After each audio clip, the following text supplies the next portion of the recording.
We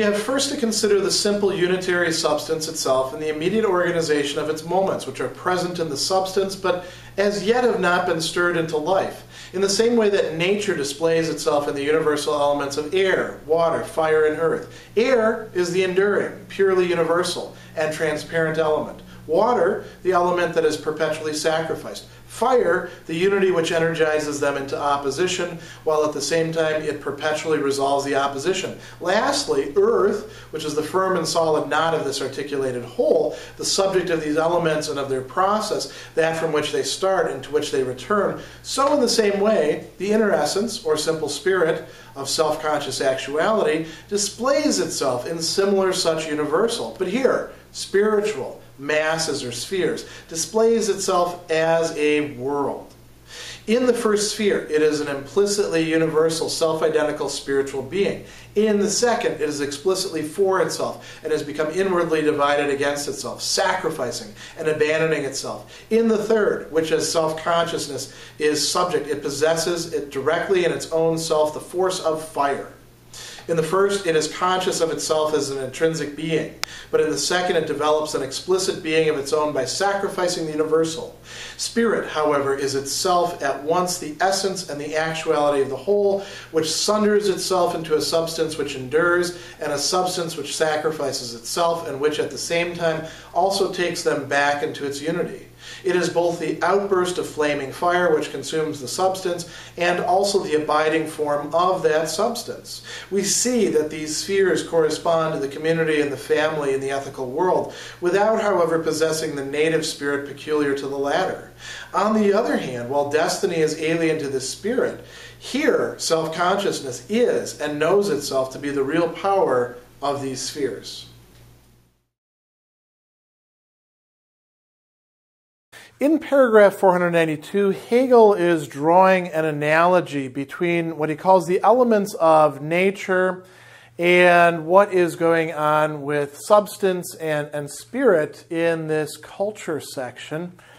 And I think that it's a bit difficult for us to grasp it with the same force of conception than that he intended for the audience of his time, which, you know, if they were literate, they knew that nature was not really, you know, earth, air, fire, water, the way the ancients and the medievals and even some of the early moderns had thought, but they weren't quite as far away from that as we are now.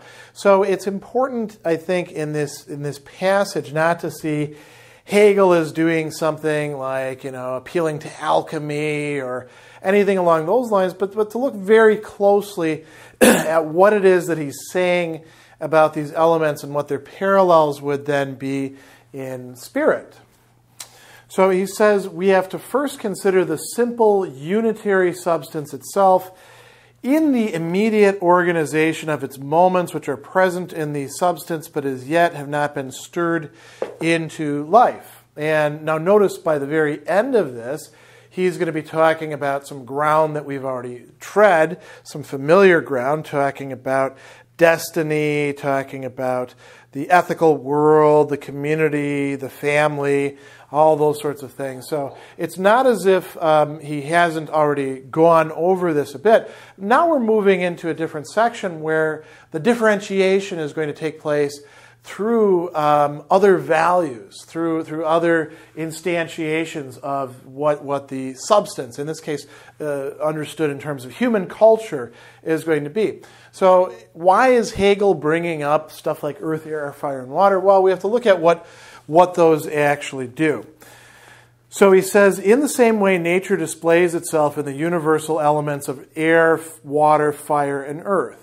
What are these elements doing? I mean, if you look at the older theories about this, you had, you know, for example, air is dry and light, and, you know, warm, or things like that. All these different cosmic forces, right? Fire is dry and hot.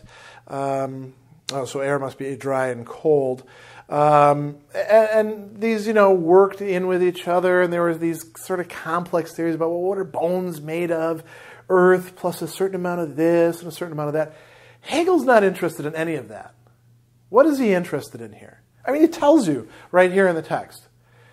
Each of these represents a certain kind of force, a certain kind of way for substance to be in terms of nature. So he says air is the enduring, purely universal, and transparent element. What does that mean? Air is everywhere.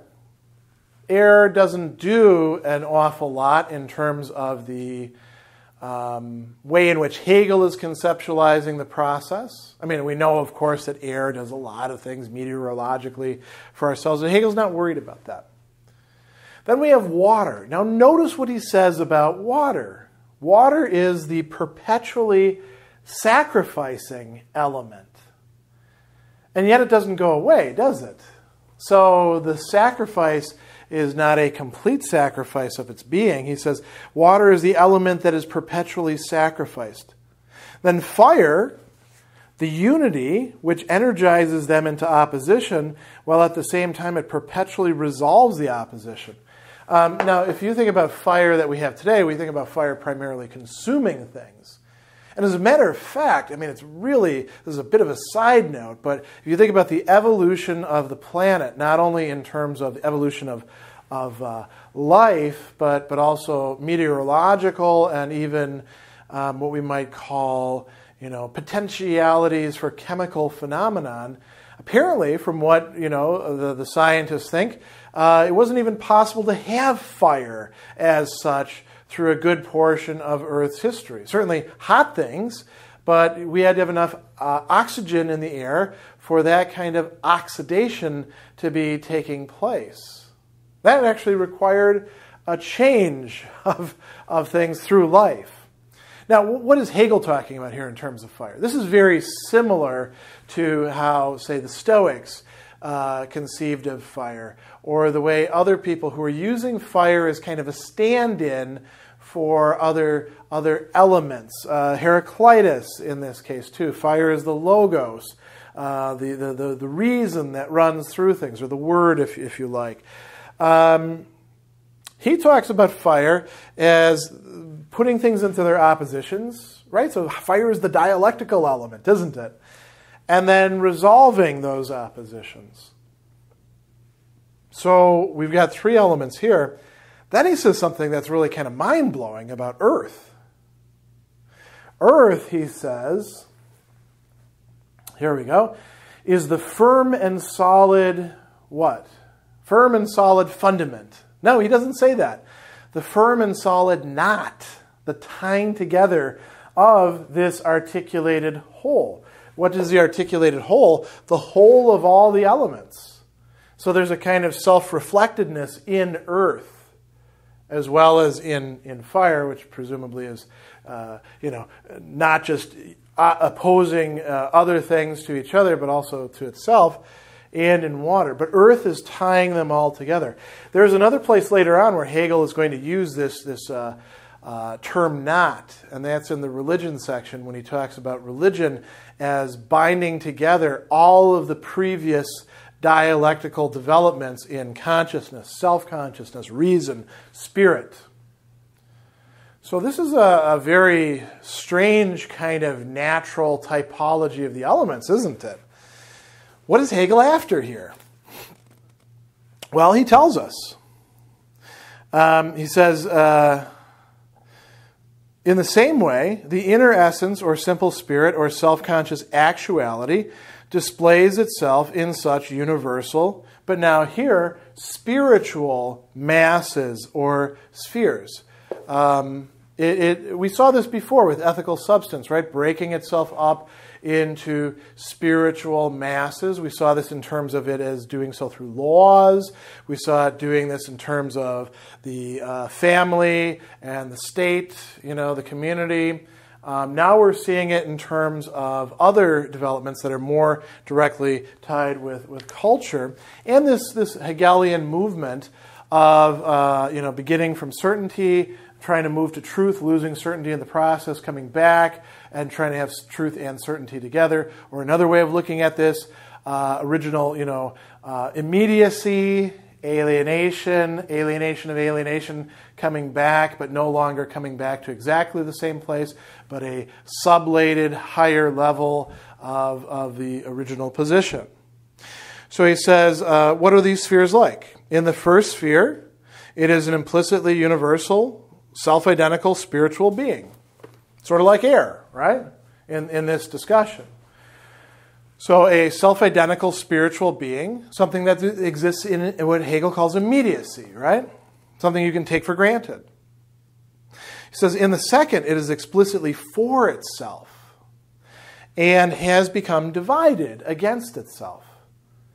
By being for itself, by having that distance between its in itself and its awareness of its in itself, it can now have differentiation within itself and be divided against itself.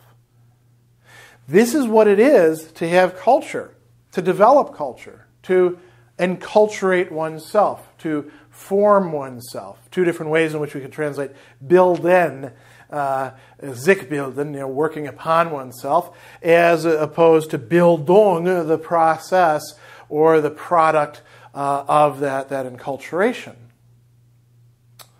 What's the third thing? He tells us that the third here is, he says, is self-consciousness as subject. And here he says it possesses directly in its own self the force of fire. What does that mean? It has the force of fire. The kind of fire that Hegel was talking about here, of taking the oppositions and reconciling them, integrating them, recuperating them, making them into something that one can be. So he goes on and he sums this up. He says, in the first, it's conscious of itself as an intrinsic being, as a being in itself, right? But in the second, it develops an explicit being of its own by sacrificing the universal spirit, by saying, I am myself, I am for myself. It estranges itself from the universal spirit. In the third, it is coming back together with it, but no longer just going back to an intrinsic or in itself being. Right? He says, here we go, spirit is itself at once the essence and actuality of the whole, which sunders itself into a substance which endures and a substance which sacrifices itself. Both of these are still in play at the same time. Both of these are the self. And he says, at the same time, also takes them back into its unity. So we have a greater unity here. It's, in a certain way, we could say, if you feel alienated, that's not always bad. That's not always something to be overcome. I mean, if it is overcome, it's overcome through this integrative process, not by just going back to the start and saying, I'm going to put my head in the sand and pretend that my whole history never happened to me, or that I didn't learn anything in the process, or that I didn't change myself through the formation of my capacities, through culture. So he goes on and he says, it is both the outburst of flaming fire, which consumes the substance, and also the abiding form of that substance. So here's the question that we should ask then. What is counting as the fourth thing here? Earth, right? We've got air, self-identical self in itself, right?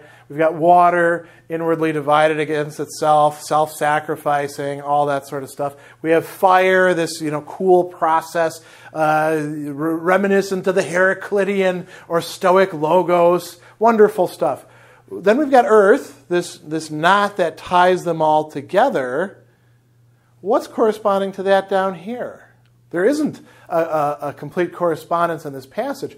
That should raise some questions for you. The closest Hegel is getting to this is in that part where he's saying it's both the outburst of flaming fire, but also the abiding form of that substance. That's the closest thing that he's getting to the earth as solid knot here. Then he starts talking about previous things we've gone through. We see that these spheres correspond to the community and the family and the ethical world, without, however, possessing the native spirit peculiar to the latter. What is that? The ethical world, right? And he says, on the other hand, while destiny is alien to the spirit, here self-consciousness is and knows itself to be the real power of these spheres. In the previous section, destiny showed up as something alien, something foreign. Here, the alienness and foreignness is within the individual self-consciousness, developing through culture.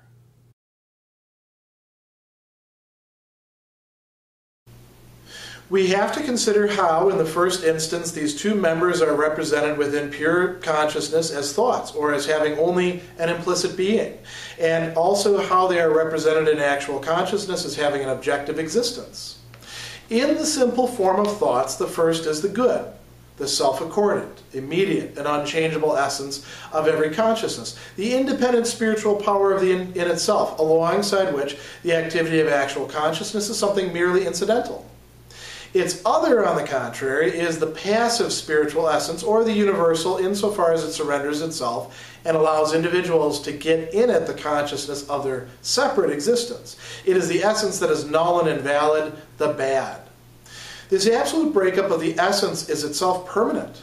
While the first essence is the foundation, starting point, and result of individuals who in it are purely universal, the second, on the other hand, is partly their self-sacrificing being for another, and partly for that very reason, their perpetual return to itself as separate individuals, and the perpetual process in which they develop a being of their own. After his analogy between culture and spirit on the one hand and nature and its elements on the other in the previous paragraph, here in paragraph 493, we're going to see Hegel grappling with a somewhat different aspect of this. How does spirit actually articulate itself, particularly in terms of these values of good and bad? And this is a very important turning point because it's going to lead us into questions having to do with determinate goodness and badness. And we're going to see, this is just projecting a little bit ahead, how this interplay between these opposites, which Hegel has characterized earlier as being in an absolute opposition or antithesis and Gegenstand to each other, just 2 paragraphs earlier, how these take on determinate content and flip from one polarity to the other. How something can become good as opposed to something else that's bad, and how does this happen in the historical process? You might say what he's doing here, if we wanted to be a little bit, cheeky, is akin to what Nietzsche later on called a genealogy of morals, tracing out how these various values wind up becoming instantiated and made actual, wirklich, in reality, in history, in culture. Here, what is he talking about? He says, we now have to consider how these two members are represented within pure consciousness as thoughts, or as having only an implicit being, as being an sich, right? And also how they are represented in actual consciousness as having an objective existence. So what we have here is a kind of tension. We've got more than one consciousness or type of consciousness going on and trying to grasp this polarity, this opposition between good and bad. And so what we have to do in thinking this is go from a good versus bad, where they're essentially both on the same level in this absolute antithesis of thought that we saw several paragraphs ago, to something where we have the good as that which is higher, the bad that which is lower. We're not yet at the point where like this would be universal versus individual. As a matter of fact, the individual can fit into either of these, and we'll see how that happens in the rest of this paragraph. So, what is Hegel saying next? He says, in the simple form of thoughts, the first is the good, the gut, right? Just a cognate there, right? Same word, basically. Now, what does he do to characterize the good? The self-accordant, immediate, unchangeable essence of every consciousness. You know, if we've been traversing this path of the phenomenology, not only should we be thinking here, okay, that's pure consciousness, or the transcendental ego, or, you know, human nature writ large, or however we want to put it, the general will, if you like the Rousseauian language. But this talk about the unchangeable, immediate, self-accordant, harmonious essence, doesn't this recall all the talk about what we were seeking in the unhappy consciousness section, where the good was projected as the eternal, the unchanging, and we left ourselves behind as dregs that we experienced, scum, essentially, in relation to that good God or divine or whatever it is over there that we're yearning to try to connect back up with. There should be some resonance of that here. That's the good, right? The first is the good, the self-accordant, immediate, and unchangeable essence of every consciousness. Here he says, the independent spiritual power of the in itself, alongside of which the activity of actual consciousness is something merely incidental. It is the universal as that to which the individual must sacrifice him or herself. Now, Hegel doesn't talk here about culture, does he? This, by the way, should also remind us of another section that we traversed earlier in the reason portion of the work, virtue and the way of the world as well, right? What was virtue? It was to sacrifice ourselves for the universal, for the good. To take what we have as individuality and subordinate it. This also happened, by the way, in the discussion of the ethical substance, just in this earlier portion of Spirit that we're now finished with. When the individuals really lined themselves up with the ethical, they subordinated themselves. Now it's a process of culture, of development, of subordinating oneself in practical activities that are forming who one is. And the more that one does that, the more that one lines oneself up with the good in this way, in a certain sense, the less one is an individual, right? There's maybe something gained by it, the feeling of being the universal, but maybe there's something lost. What about the bad? Notice what he has to say about the bad here. So he says, it's other, on the contrary, is the passive spiritual essence or the universal insofar as it surrenders itself and allows individuals to get in at the consciousness of their separate existence. It is the essence that is null and invalid, the bad. What makes it bad? In some sense, you get the idea here, it's precisely because it's too permissive. It's not the bad in the sense of, being overpowering and tyrannical or something like that. Instead, it's not tyrannical enough the way the good is.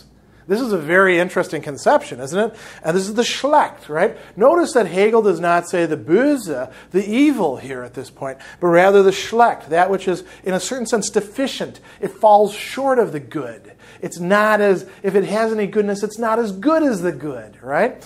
And what it does is it allows, it sacrifices itself. He says passive spiritual essence. It's self-sacrificing. It makes too much room for the individual to find him or herself in it.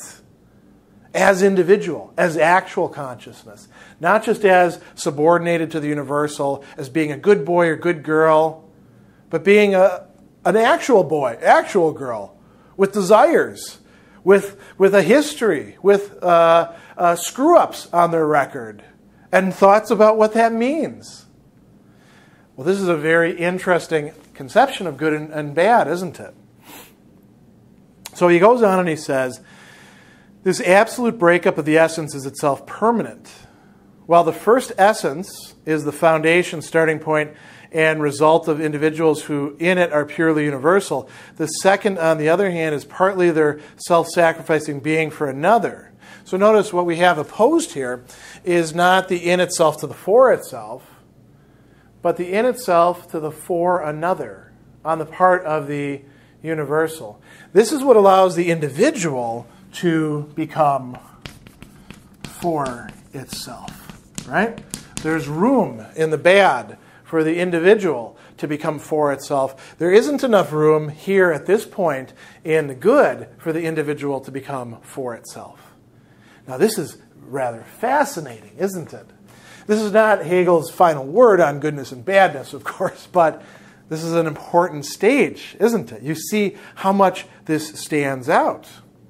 So he goes on and he says, partly for this very reason, their perpetual return to self as separate individuals and the perpetual process in which they develop a being of their own. So the question that we have to ask ourselves, not only how does spirit articulate itself into the good and the bad, in this case, these fundamental moral categories, but where is the space for the individual to fully develop? It's an ambiguous point, isn't it? Because individuals can develop within the bad, but can they fully develop into what they need to be? Or does that require going to the good? But does the good have the room for the individuals to develop into what they need to be? Maybe both are an impasse. But the individual cannot operate in a vacuum. These are the options. Now, how is this going to play itself out? We're going to get very concrete with this in the paragraphs coming up.